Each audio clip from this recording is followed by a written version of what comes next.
We have already approved so much, and that's why we're expecting our Tucanos to be here. We're expecting some APCs from Jordan. We're expecting some APCs from China.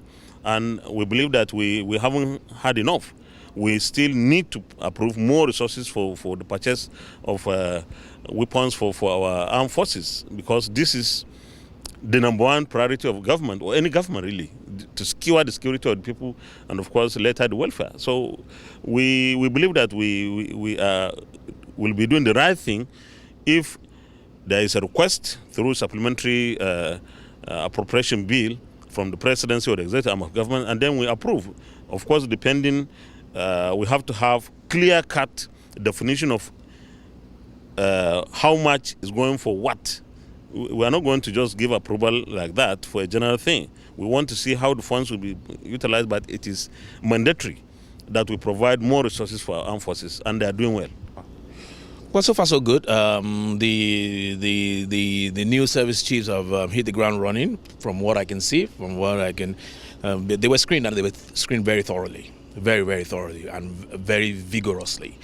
And they come with high pedigree, and it's not taking anything away from the old ones, the ones that left. It's just that sometimes when things happen, you just need a breath of fresh air. You just need new ideas, and that's what we did, and that's what the president did as well.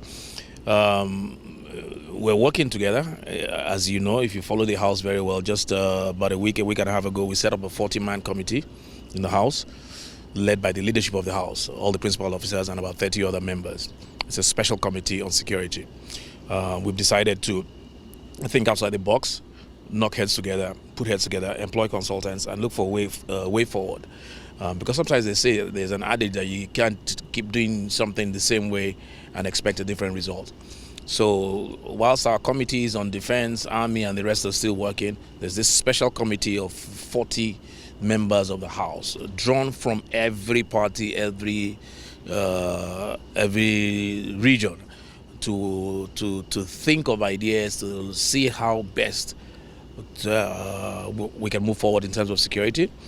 And we will present our report to Mr. President hopefully in the next 4 weeks. Are you going to recommend more spending on security?